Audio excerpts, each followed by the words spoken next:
ahead on 12 News, an issue that has Robbinsdale residents fired up. What some residents want to see happen with recreational fires. Plus, guys, these are gangs. They're right outside of an elementary school. We need to do something about it. what some local students are doing to combat graffiti. But first, how all of the recent rain is causing health officials to keep a close eye on area lakes. 12 News starts right now.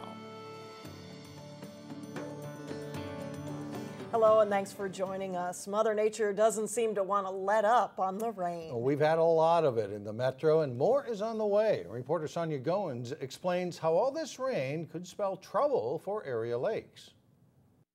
Mike and Alex, Maple Grove has had about 3 to 4 inches of rain since last Friday. Normally they would have had just about over 2 inches. All that rain could cause problems at the beach.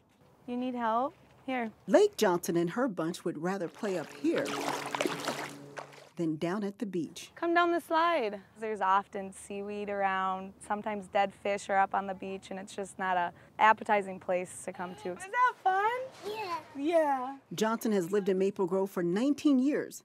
She said she would rather take a dip in another watering hole. City lakes are not clean really to begin with, but this one's definitely a place I would rather not swim in. She has a right to be concerned. The runoff from all the rain we had could contaminate the lake with E. coli and other things. Everything that's in people's yards, grass clippings, fertilizer, anything that comes down a storm drain could end up in the lake.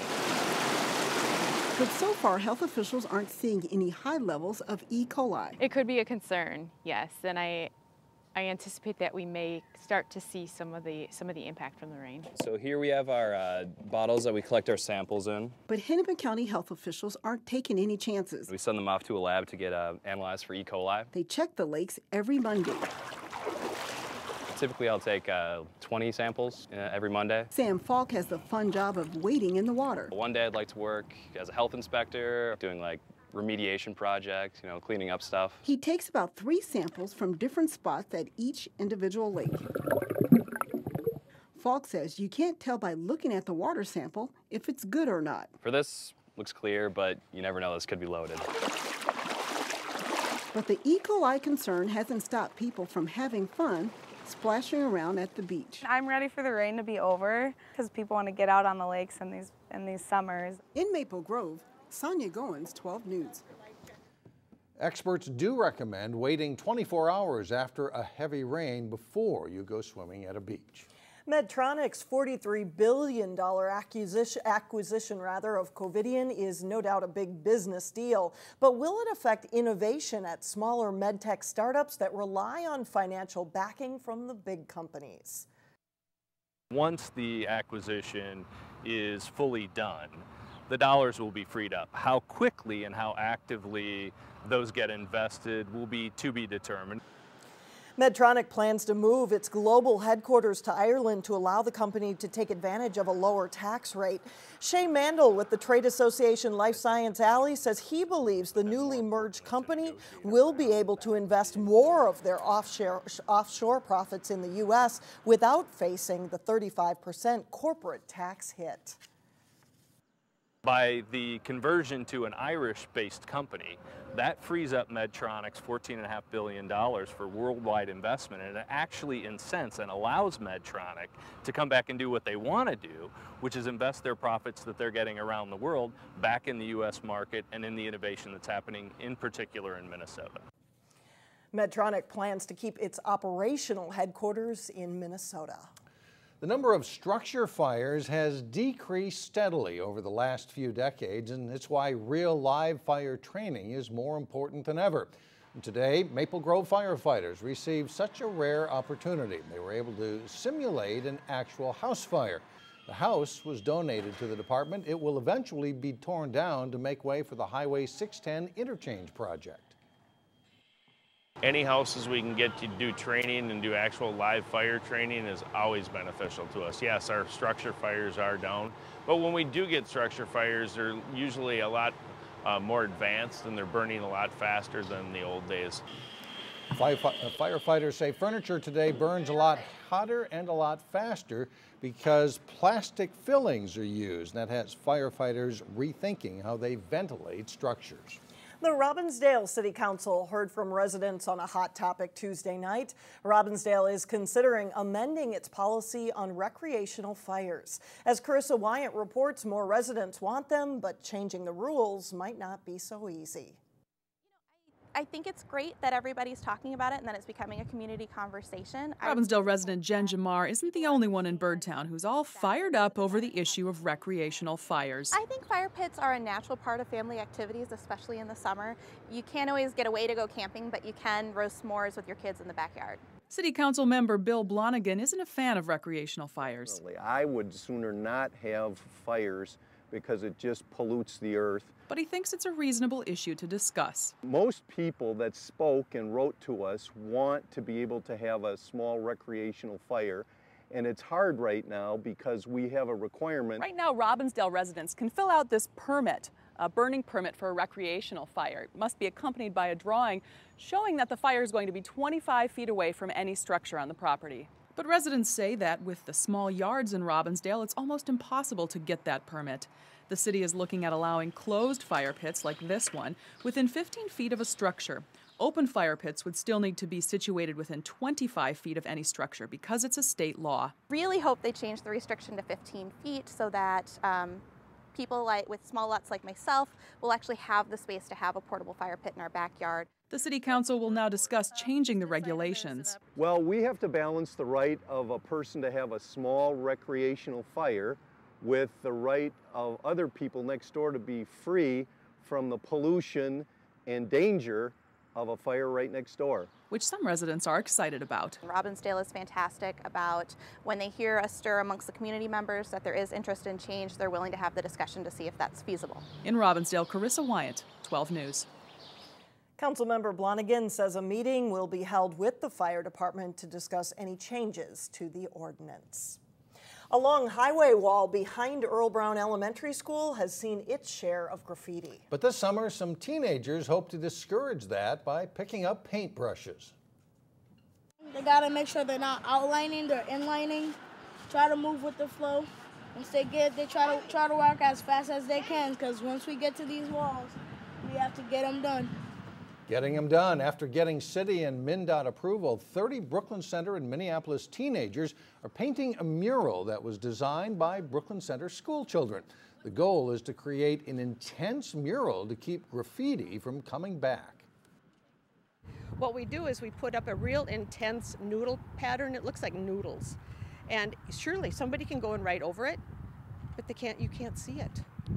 And if they do it, if we have to go in, all we have to do is a couple swipes and it's gone. And there is a lot of painting to do. The wall is 1,500 feet long, and organizers hope donations of leftover paint and used paintbrushes will help them meet their goal. Coming up, the final piece of our series, Plugging the Money Drain. We'll show you some common costs that add up more than you might think. And then a little bit later in sports, Champlin Park takes on Osseo in American Legion Baseball. But first, still more rain in your AccuWeather forecast.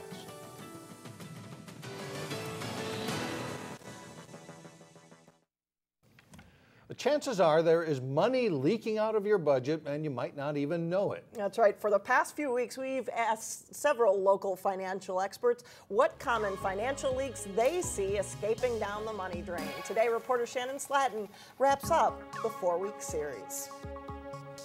We've talked about disorganization, bank fees, even your inaccurate tax withholdings as places where money can leak out of your budget. Today, we give you what's left, a grab bag of financial tips that might help plug your money drain. First of all, I'm a huge fan of contributing to a 401k, especially if your company is matching. That's free money. In tip number 1, Skip Johnson with Great Waters Financial says to double check your 401k fees, which can add up to more than you think.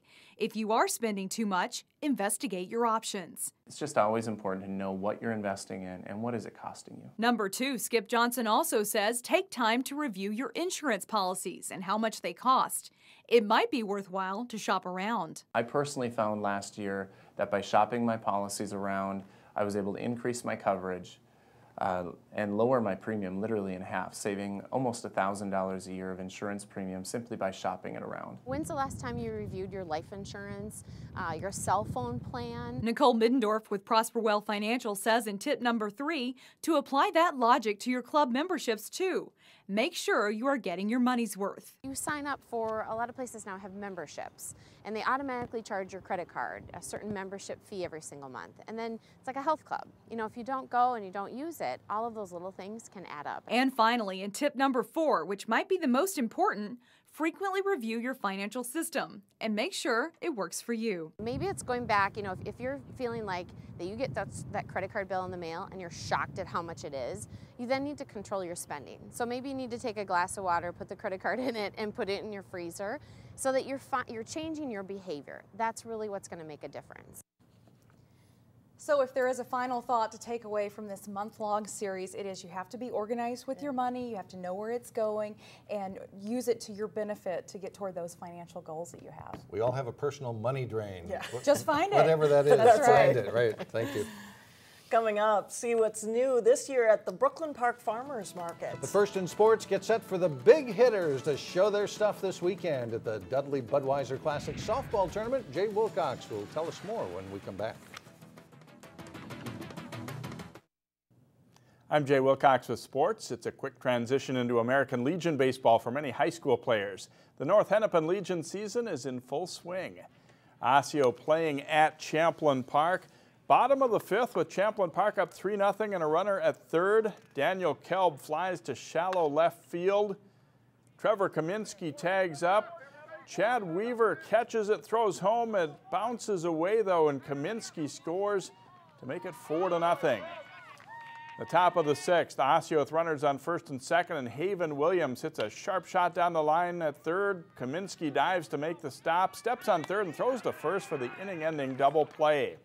A strange play in the bottom of the 6th. Champlin Park has a runner on third, and Michael Brooks flies out to center.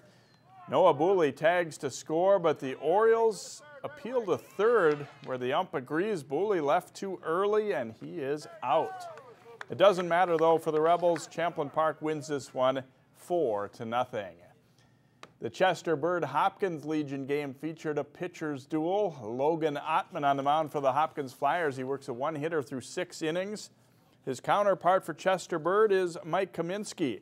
He tosses a one-hitter through 7 innings. We go to the top of the 9th, still scoreless. Hopkins gets a man on third, and Ottman's line drive is dropped by the shortstop. Jack Cherry scores for a 1-0 Hopkins lead. And Josh Gallup closes the door in the bottom of the 9th. Hopkins wins a tight one, 1-0. Good pitching is a theme that continues in our next game, too. Park Center hosting Irondale in VFW baseball. In the second inning, Irondale's Tyler Anderson bounces one down the third baseline. The throw to first tails off and is low. Wyatt Smith scores to make it 1-0 Irondale. Later in the inning, Luke Janisek drives in a run, bouncing to short where the Pirates take the out at first as Anderson scores, and it's 2-0 after 2. Irondale looking for more in the 4th. Justin Escobar singles to center, and Terrell Larson tries to score, but the Pirates get the out at the plate. Escobar does advance to second on the play. Park Center threatens in the bottom of the 4th, but Irondale pitcher Ryan Schicker gets the big strikeout to end the inning. Kyle Schnobrick pitches well for Park Center too, but the Pirates can't score, and Irondale wins this one 3-0. One of the area's all-time best in hockey won a championship Tuesday night, and he played a huge role in the win. Travis Morin led the Texas Stars to the Calder Cup for winning the American Hockey League Championship. They beat the St. John's Ice Caps in 5 games. Brooklyn Park native and former Osseo star Morin was named Calder Cup Playoff MVP, in addition to winning the regular season MVP award for the AHL. Morin scored overtime winners in games 3 and 4 of the finals and was the leading scorer in the playoffs with 9 goals and 22 points. This is the first Calder Cup championship for the Texas Stars. The nation's best men's slow-pitch softball players come to the area this weekend. The 32nd annual Dudley Budweiser Classic will have one switch.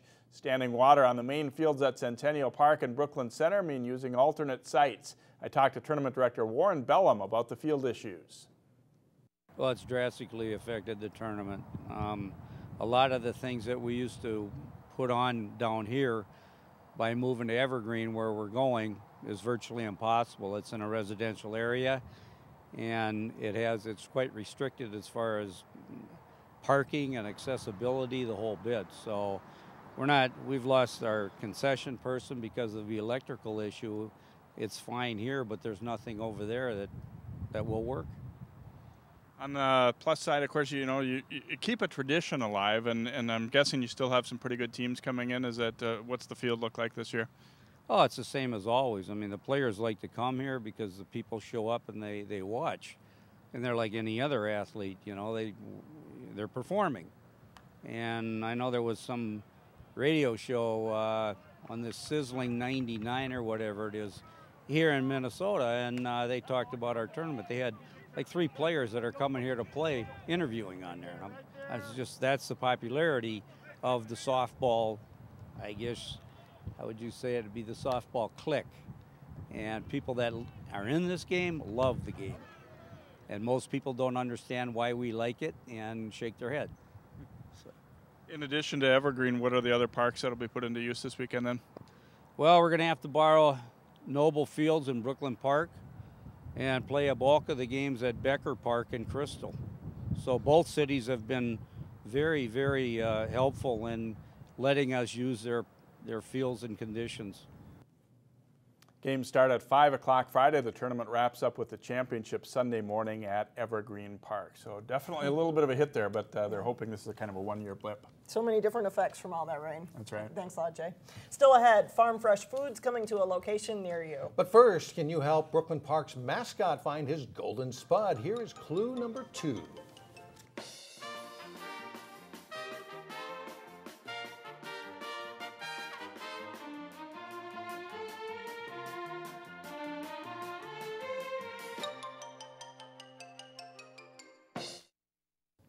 Well, finally, anyone who enjoys fresh fruits and vegetables can now head out to Brooklyn Park. The Brooklyn Park Farmers Market kicks off its 7th year today at Zane Sports Park. 26 vendors sell everything from fresh fruits and veggies to flowers and plants. But one new feature this year is people will be able to use EBT cards at 7 different vendors. And it's for people with low income or no income at all. So this is a way for them to get fresh fruits and vegetables at a really cheap price. So it's really to get more bang for their buck, really. The Brooklyn Park Farmers Market is every Wednesday from 3 to 7 in the evening. And the Plymouth Farmers Market also kicked off today. It's also every Wednesday from 2:30 to 6:30 at the Plymouth Ice Center. So it is the season right now. A farmers market for almost every day of the week. That's right. That does it for us. Thanks for joining us. See you tomorrow.